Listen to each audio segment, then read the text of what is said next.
Welcome to The Writer's Dream. This is a show where authors can talk about how they write their books, how they publish their books, and how they market their books. You can find us right here at ltveh.org.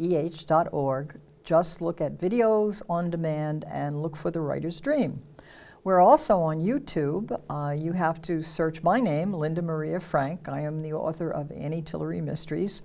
Click on my picture and then click on videos and you will see about 150 different interviews. So if you are a reader or a writer, you're interested in finding books from local authors, or you're interested in the art of writing and how to get a book successfully published and marketed, this is the channel to look at, because we have all of these authors who are willing to share with you all of their wonderful advice.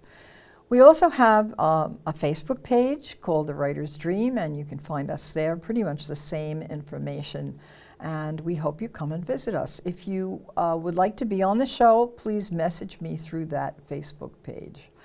And today's guest is Andrea Rothman, and Andrea Rothman is the author of the novel, The DNA of You and Me. Welcome, Andrea. Thank you for having me, Linda. Good to have you here.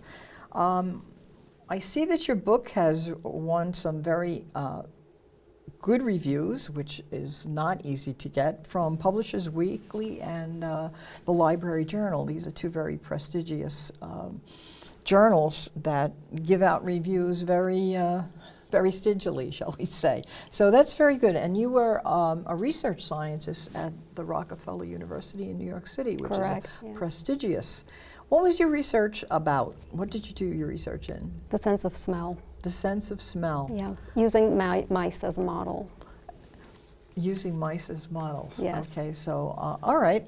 I'm going to read the first chapter of your book. And I want to point out the book is a novel. People look at The DNA of You and Me and they think it's a science book, yes, and it's not. But if you look carefully at the cover, you can see that it's not. Okay, so we're going to read part of chapter 1, and then we can go from there. Smell is an illusion, my father used to tell me. Invisible molecules in the air converted by my brain into cinnamon, cut grass, burning wood. Heat was a measure of receptors in my skin, and there goes my, I'm sorry, there we go. Heat was a measure of receptors in my skin, and brown was not brown, but a combination of light waves captured by cones in my eyes. The world as I knew it, as I felt it to be, was the result of my own personal experience, and so it was up to me to make the best of my understanding of it. Which is so interesting, because that's the science part. The science part can tell you the mechanism of what's going on, but the way you interpret it is Yes. different than the way I interpret it. Yeah, we're each our own world. I painted my classroom. They redid our classrooms, our science rooms, and I was the last one to get to choose the color scheme. And I didn't like the paints they had, so I went out and I bought paint. And I bought this beautiful shade of French blue. To me, it was French blue.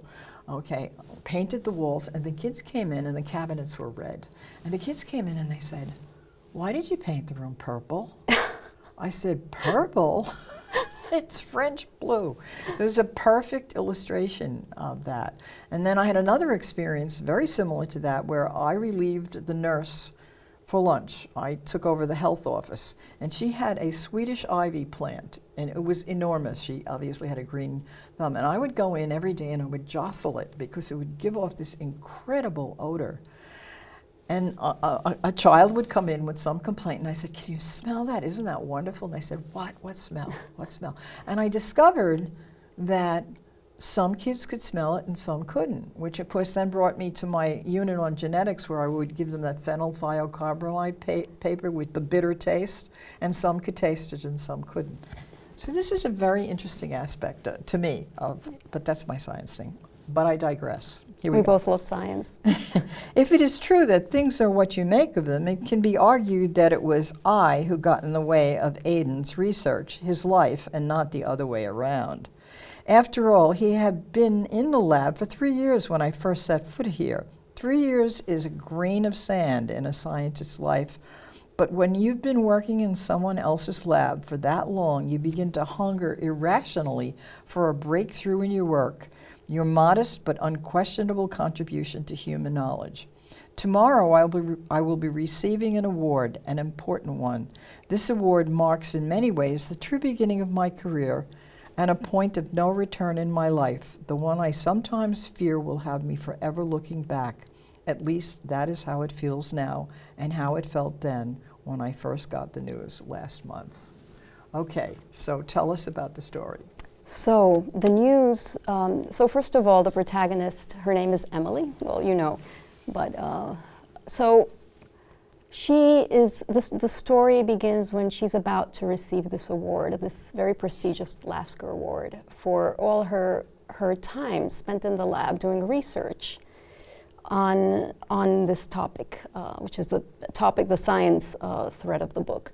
So it's really a retrospect, because really the meat of the story is not really so much about research, but really her encounter with a colleague in that lab, where she started doing her research when she goes to New York. And what happens there, the competition that results from overlapping projects between Emily and Aiden, who are the main characters of the story, and how this impacts both their lives. So really it's how science and the rigors of science and the competition affects their relationship and what ends up happening, you know, their paths in life. The title, actually, this is interesting, I don't know if I ever told you, the original title of the book was Pathfinder. So my publisher thought that would remind people of the car. So then they changed it, and eventually we came up with this name. My editor came up with the DNA of You and Me. Now, you were in the field of science, but isn't there tremendous competition among scientists? Because basically science work is usually funded by grant money, and so you will have to apply for a grant, and so you have to make U.S. science. Even if the person in the next lab is doing something very similar, you have to make it so that it seems like it's more insightful, better, will help humankind more. Isn't that the competition that exists? Yeah, I mean, research projects, ideas in themselves are limited, and as kind of you climb the academic ladder, it becomes more and more limiting, because there's more of a struggle to get the money to fund the lab, to carry out a research project that may take 3 years. So it's very competitive. It starts becoming very competitive at a certain stage, and that's kind of the stage where my characters are at. They're both postdocs in a lab in New York City that happens to be a very competitive, very famous lab. Mm-hmm. Yeah, it is. And so. What happens between Emily and Aiden? Well, initially, when she arrives, he's been there for 3 years, and she's very determined to carry out this project. And what she doesn't know is that he's been working on the same project when she goes into the lab. So their projects overlap. Now, so immediately they sort of become rivals in a way, but he misses the mark. As it's very common to miss the mark in research, sometimes things just don't. You hit a dead end. You hit a dead end, things don't work out as you thought they would. And so she discovers a gene that has some potential. And then Aiden is given an ultimatum by the head of the lab. It's like, either you leave or you help her, you help Emily in her research. And then they end up working together, grudgingly at first. But then eventually they have a relationship, and the story takes off at that point, really, what happens between them. Now, they're very different people.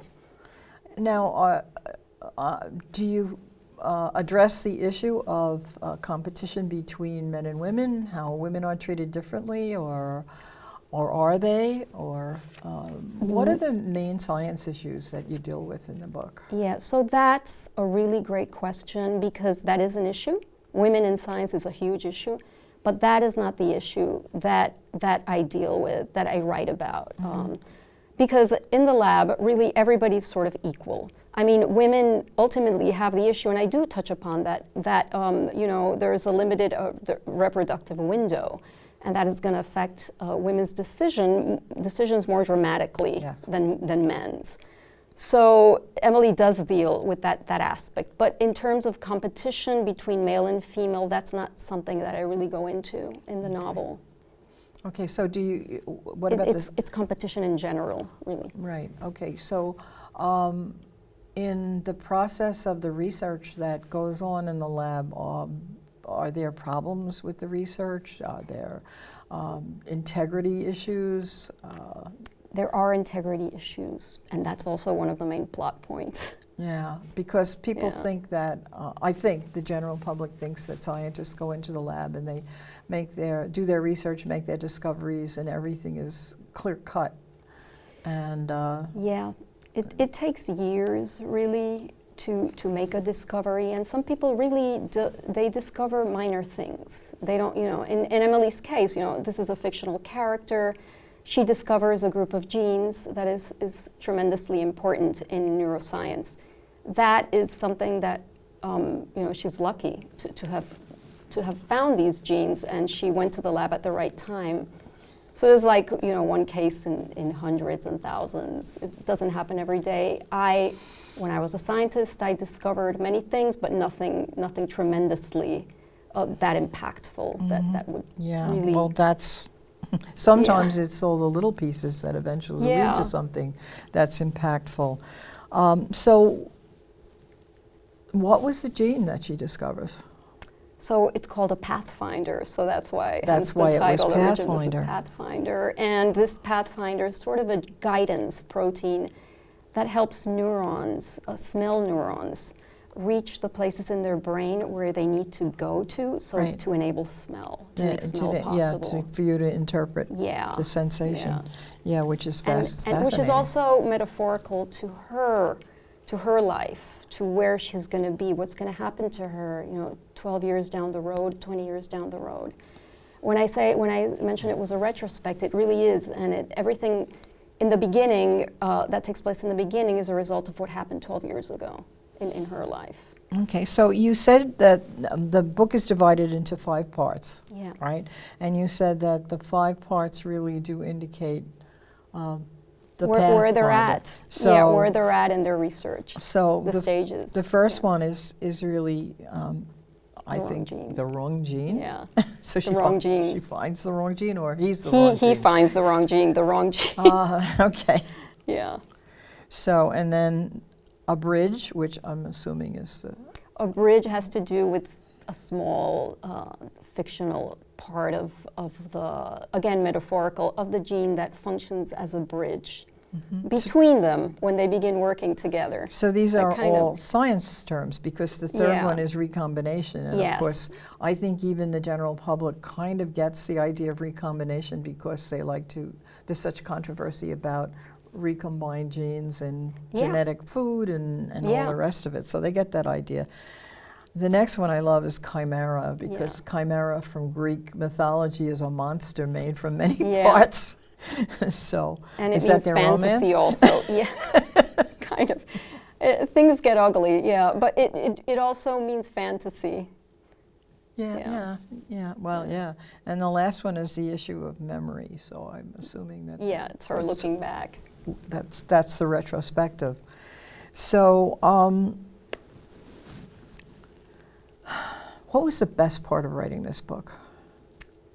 The best part, for me, the funnest part was figuring out the story, figuring out what was going to happen.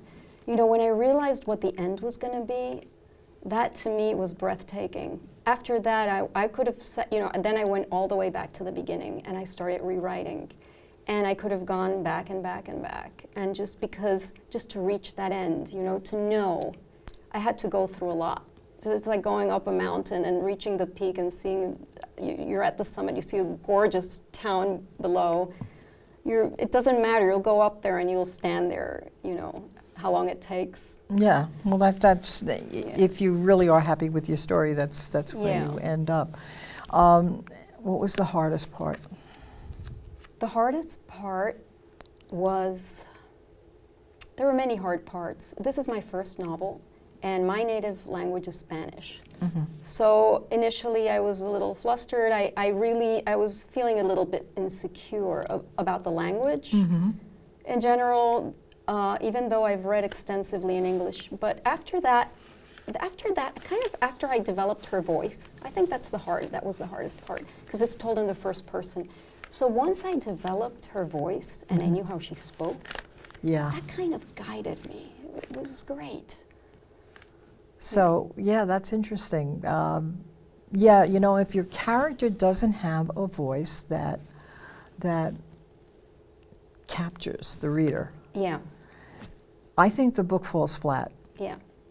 I mean, I've read some very interesting books in my time, but if I don't like the characters, it's hard to get to the end of the book.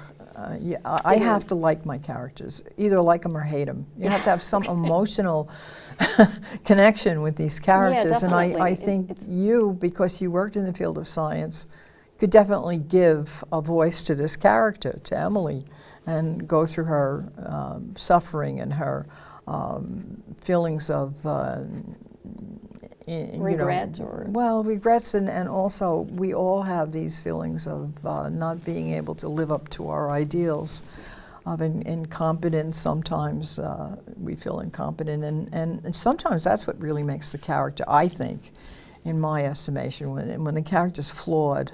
Yeah. And then then you can really relate to them, because we're all flawed, and I think the things we remember in our life are about the struggles, so to speak. So that's important. Now, so we have plot, character, and setting. The setting is a lab. Yeah. Okay. How did you make the lab exciting? Well, that's a hard question. Yeah. I'm sorry. It is. How did I make the lab exciting? Okay, I'll answer that right now. There's a bridge outside the lab. Yes. Through the window. The 59th Street Bridge. The 59th Street Bridge. And that kind of gave everything color. Everything came alive with the bridge. Because inside the lab, there's really, it's the presence of the characters in the lab what makes the book. Yeah. But when they stare out the window, when she stares out the window and sees that bridge, it's very resonant, symbolic, really, of the relationship she wants to build with Aiden, and of what she wants to accomplish in science. So in a sense, she wants everything. She wants to have, to make it in her career, and she also wants to have this relationship with this person. Yeah, well, that's what we always want, everything. Yeah. Okay, and that's the hardest part of life, is making those compromises where you can't have everything. So and I think any place that's set in New York City, looking out the window is going to give you something interesting to watch. But I used to walk over the 59th Street Bridge. I did volunteer work in a hospital on Roosevelt Island. Oh, wow. And so we walked over the bridge. It's a gorgeous walk. Oh, yeah. So is the Brooklyn Bridge. But anyway, I'm off the subject again.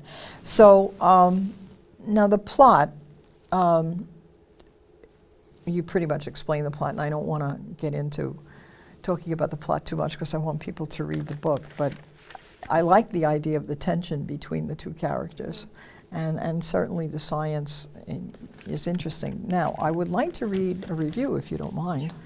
Okay, so Rothman's debut novel is a fierce and eloquent exploration of what it is to be a woman working in STEM, science, technology, engineering, and math. A scientist in the cutthroat world of cutting-edge research and academia. It invites us into the heart and mind of Emily, a character we grow to respect and admire, who is faced with the messy business of a budding romance with a colleague in a laboratory where she works. Should she allow herself to put all she holds dear at risk, or should she smell a lab rat? This one's a powerful literary page turner. Well, that's a great review. I like the idea of bringing forth that she has to struggle with making choices, because that's pretty much what we end up. And I like, they really pique your interest with the smell of lab rat. Yeah. Who's the lab rat? I have 2 cousins who are scientists, and they sometimes will tell me stories about what goes on in the lab and with their research. And I think both of them were very idealistic when they started, and not so much anymore. So it's too bad. That's a shame. Yeah, it is. It is a shame, because science is very important. But again, I think we also live in an age right now where science is struggling with society. Yes. Because, and I really have a hard time with this, because science affords us so much of what's good in our lives. Cures for disease. Completely agreed. And all of our technology and whatnot, but then sometimes technology. Yeah, I So- think a lot comes from basic research. Everything. Sure. If you think about Sure. it, everything. Sure. And I find that in this country, there are so many people who are science phobic. And when I get into a discussion with them, I tell them, well, then throw your hairdryer out. Microwave. Yeah. Your phone, get rid of that Everything. too. Yeah. So, okay, so what are you doing to market the book? So my publisher is doing everything. Oh, you are I'm- so lucky. You are so lucky. But are you, do you think it's enough, or? It's never enough. Yeah. I mean, I could, it's really never enough. I mean, ideally, we'd like the book to reach everybody who would be interested in reading it. Mm-hmm.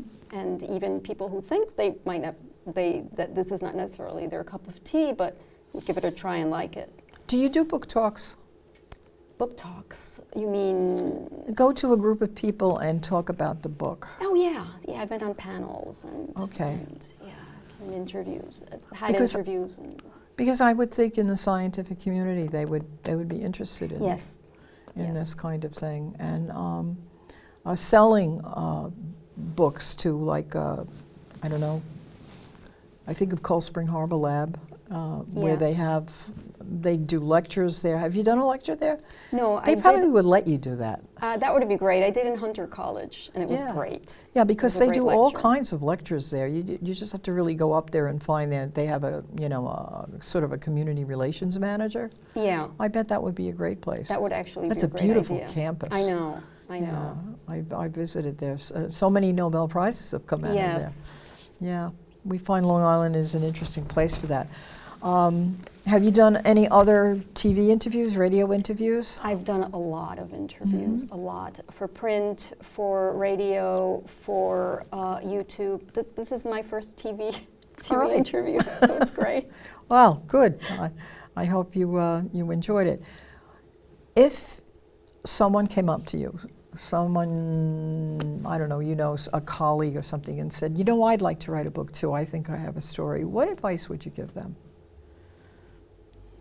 First of all, read a lot. Yeah, that's good advice. Kind of have an idea about what you're writing about the story you want to write and the kind of writer you are, and then trust your instincts. And the other thing I do, which I really believe in, is I write my dreams. I really write my dreams, and I think that helps me in my writing. It kind of frees me. I like when your I writing write. style. It's very easy to read, and you're drawn in right away, because Thank there is like that stream of consciousness, more or less. Remembering what your father said to you, Yeah. and then moving on to, and then the further paragraphs get into a conversation with a colleague about winning the award, Yeah. and I think that's loving the character.